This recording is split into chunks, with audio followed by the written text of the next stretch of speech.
this finger is for the,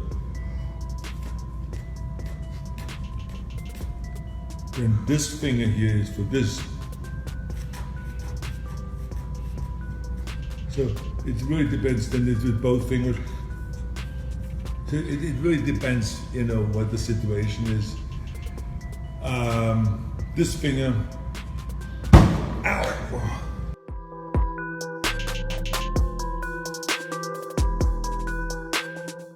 Well, obviously, you must be a guy when you ask a question like that, because usually women who say, how do I improve my outer thigh or my inner thigh, they're flabby, or the back of the arms are flabby, or how can I make sure that my breasts are becoming a little bit more firm, and then they will go to the stomach. But guys, I see a guy, I just saw a guy the other day in Gold's Gym, an old friend of mine, who always was muscular. You know something? That now 20 years later, I've seen him for the first time again, he was still muscular. But all of a sudden he had the gut sticking out the here. It literally looked like he was 8 months pregnant. But everything else, the calves, the thighs, the arms and everything when he trained was still muscular. So it was only the stomach, because that's where guys get attacked, is the stomach. So it's the simple rule is, whenever you eat fattening foods, or you get older and your metabolism slows down, where does it go first with the guy? It goes to the stomach. But also when you now go on a diet, the first place that it leaves is the stomach. So there is really no specific diet for the stomach.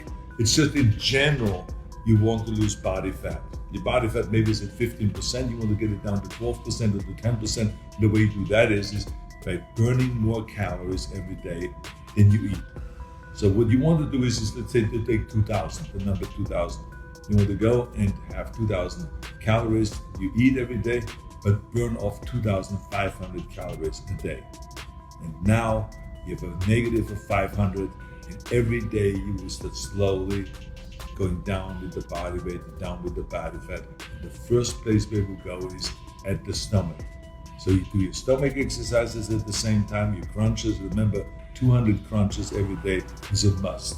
You shouldn't even start the day without doing 200 crunches when you get out of bed.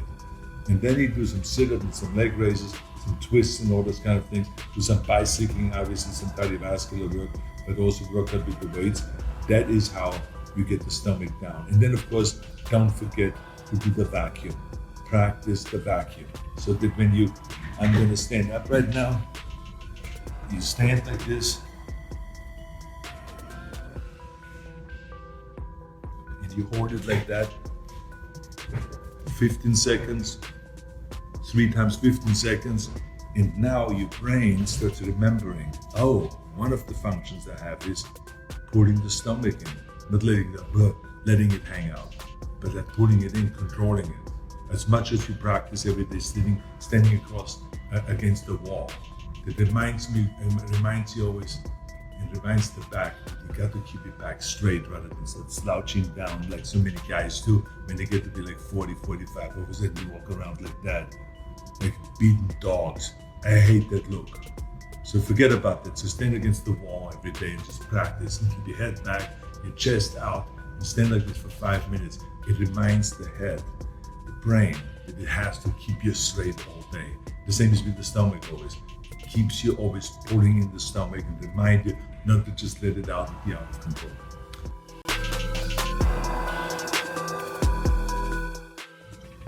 Well, the first advice I would give you is not to make the same mistake I made. I went to a weightlifting gym and I asked the guys to train me, and then they trained me for 2 hours, which was way too much. But I think this was their way of kind of like having fun with me. I was 15 years old, and those champions there in this weightlifting club just said, yeah, try to do this exercise, and you got to do this exercise, and you got to do this, and do 5 sets, and do 10 reps, and do 15 reps, and all this. And so then when I was finished, I remember I was driving home with the bicycle. I was riding for around a half an hour, 45 minutes, everything was dandy and fine. But then all of a sudden, I had no more feeling in my hands. Absolutely, the feelings went awry, and it was gone. And all of a sudden, I landed in the ditch.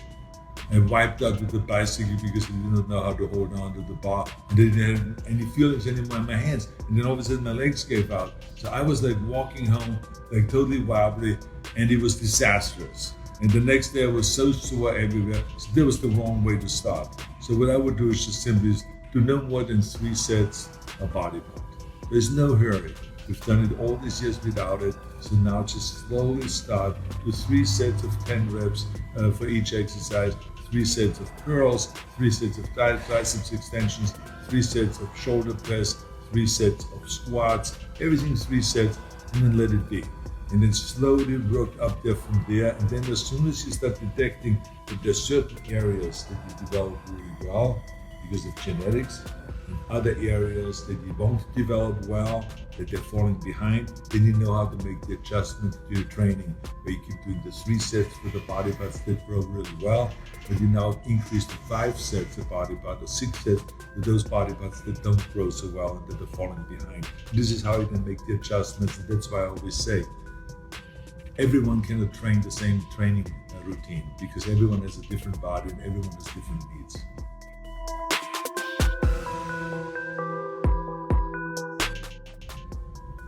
There's really no usual. I would say no more than an hour. I would say the average is around an hour. And I work out with weights 45 minutes a day. So that's like an hour and 45 minutes. And sometimes I do some extra work, stretching exercises or some ab exercises and stuff like that. And then there are occasions, like when I'm up in Sun Valley, where I ride maybe 2 hours or 2.5 hours. But I would say I'm not one of those fanatics that has to be on the bike all day long, like some people do. I am happy I did an hour workout to really, kind of put some stress on it, on my heart and on the cardiovascular system, and also to put some pressure on my legs and to really go, and then casually ride again, and then go, and really pedal really hard. I think it's great, and it really is great for my head also. I really feel great after a great bike ride.